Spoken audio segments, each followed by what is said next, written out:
Ghatal master প্ল্যানে নদী খাল সংস্কার শুরু। নো কস্ট মেডেলে নদী খাল সংস্কার শুরু। দাসপুর 2 নম্বর ব্লকের শোলাটোপা খাল সংস্কার। ঘাটালে শিলাবতী সোনিয়া, কিছুদিন আগেই সেচ দপ্তরে একটি বৈঠক হয়েছিল এবং তাতেই জানানো হয়েছিল যে পুজোর পরেই ঘাটাল মাস্টার প্ল্যানের কাজ শুরু হবে।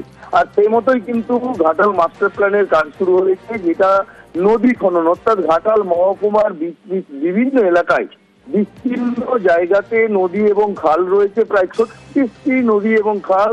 সেই সংস্কারের কাজ শুরু হয়েছে এবং যার মধ্যে দাসপুর 2 নম্বর ব্লকের শোলাটোপা খাল, সেই খাল সংস্কার কাজ শুরু হয়েছে এবং দাসপুর 1 নম্বর ব্লকের যে শিলাবতী এবং ঘাটালের উপর দিয়ে শিলাবতী বয়ে গিয়েছে, সেই খালও কিন্তু সংস্কারের কাজ শুরু হয়েছে।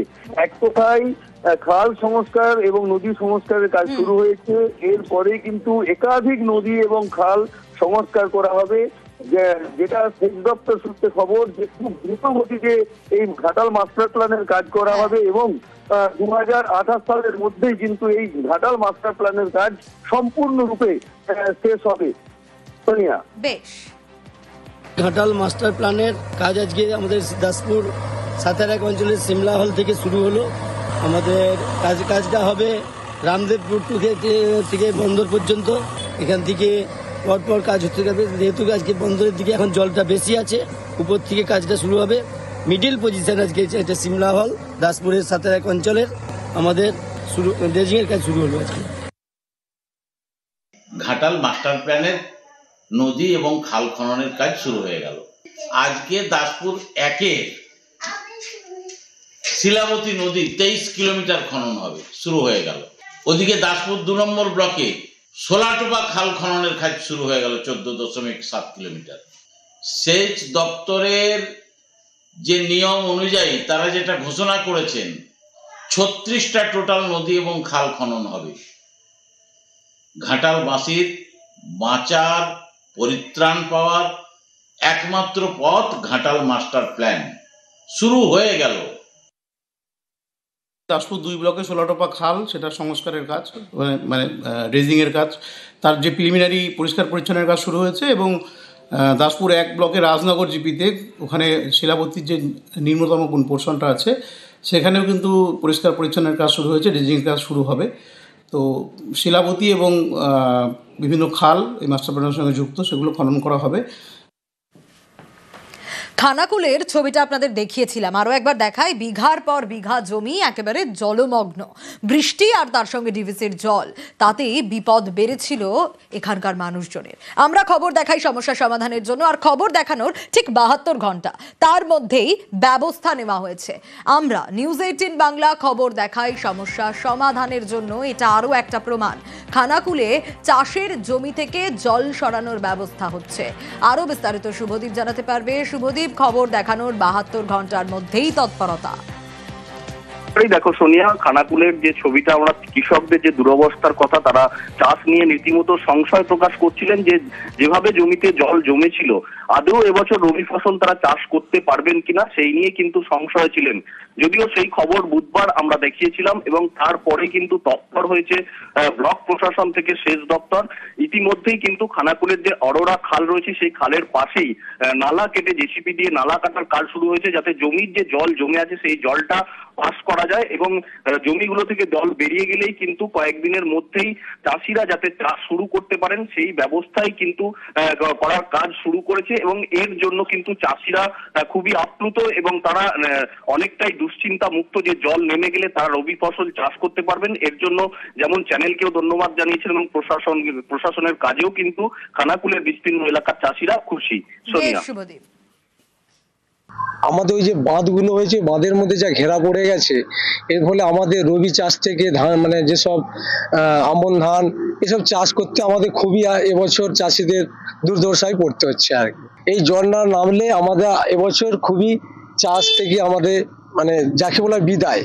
স্বপনবাবু মাধ্যমে আমাদের যে প্রশাসনের গতিতে যে কাজটা আগামী কাল থেকে আরম্ভ করলো, এটা যাক আমাদের ভালো লাগলো, কিন্তু জলটা যাতে আরো গতিতে নামানো হয় সে চেষ্টা আরো মানে চেষ্টায় রাখছি।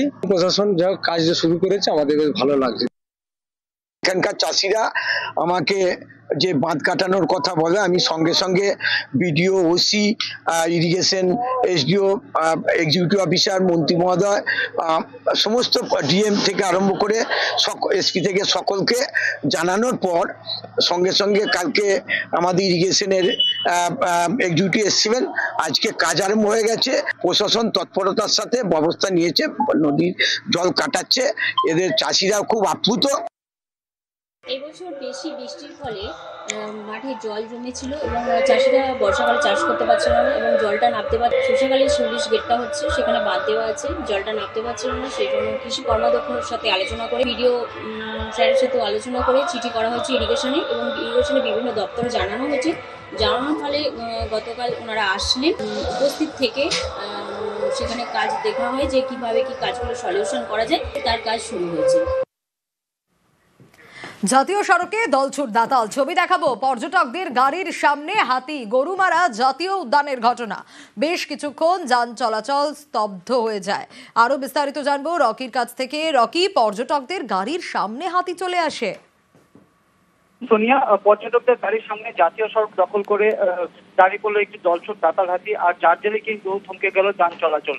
ঘটনাটি ঘটেছে লাটাগুড়ি গামী যে জাতীয় সড়ক রয়েছে গরুমারা জাতীয় উদ্যানের মাঝ দিয়ে, সেই রাস্তা দিয়ে যখন পর্যটকদের গাড়ি ও অন্যান্য গাড়ি চলাচল করতে আচমকা একটি দলছুট দাতাল হাতি রাস্তার উপরে উঠে আসে এবং রাস্তার উপরে শটাং দাঁড়িয়ে পড়ে। বেশ কিছুক্ষণ ধরে কিন্তু সেই হাতিটি সেখানে দাঁড়িয়ে থাকার ফলেই যানজটের সৃষ্টি হয় এবং সেই সময় জিপসির মধ্যে থাকা পর্যটকেরা ও অন্যান্যরা কিন্তু সেই ছবি ক্যামেরা বন্দি করতে ব্যস্ত হয়ে পড়ে। দীর্ঘক্ষণ সেই হাতিটি দাঁড়িয়ে থাকার পর নিজ আপন মনে যখন জঙ্গলে ফিরে যায়, তারপর কিন্তু যান চলাচল স্বাভাবিক হয়। আর যে সকল পর্যটকেরা ডুয়ার্সে ঘুরতে এসেছে, রাস্তার উপরে এরকম দলছুট দাতাল হাতি থেকে যথেষ্ট খুশি এবং তাদের কাছে একটি বাড়তি পাওনা বলে তারা মনে করছে। বেশ,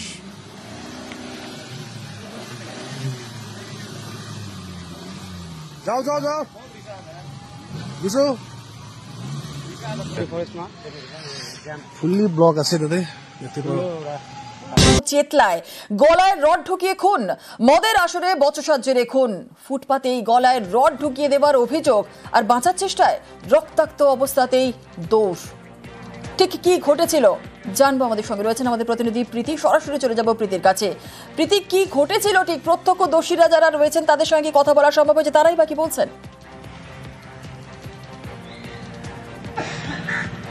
দেখো, ঠিক যে জায়গায় আমরা দাঁড়িয়ে রয়েছি তার পিছনে কর্ডন করে দেওয়া হয়েছে। আমি তোমাকে দেখাবো, মূলত এই জায়গায় কিন্তু কালকে রাতে মদের আসর বসে। অশোক পাসওয়ান, যাকে ইতিমধ্যে খুন করা হয়েছে, সে এবং তার পাড়ার যে সমস্ত বন্ধু বান্ধবরা রয়েছে তারা কিন্তু গতকাল রাতেই মূলত এই জায়গায় বসে মদ্যপান করছিলেন এবং পরবর্তীতে জানা যায় যে ঠিক এই জায়গায় তাকে গলায় যে রড, সেই রড ঢুকিয়ে খুন করে দেওয়া হয়।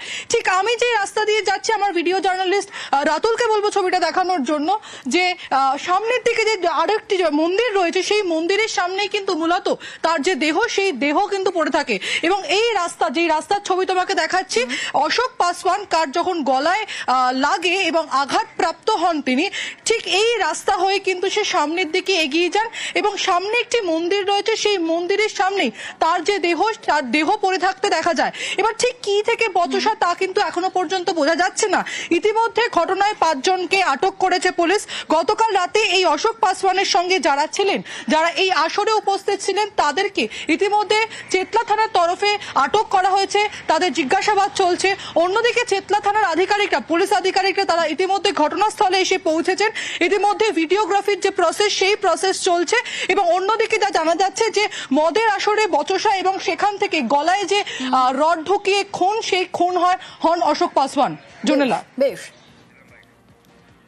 আমরা বুঝতে পারছি না, ডাক্তার ওয়াশ করছে, তখন এখানটায় দেখছি ছুরির দাগ রয়েছে, ফাটিয়ে দিয়েছে এখানটায়। আমাকে মেরে কে মারলো আমরা কেউ বুঝতে পারছি না। আমার মামার সাথে কারোর সাথে ঝগড়া ছিল না, এখানে পুজোও করেছে, কালকের বিসর্জন দিয়েছে, আমার ভাইপোর জন্মদিন হয়েছে, কেক খেয়েছে, আজকেরও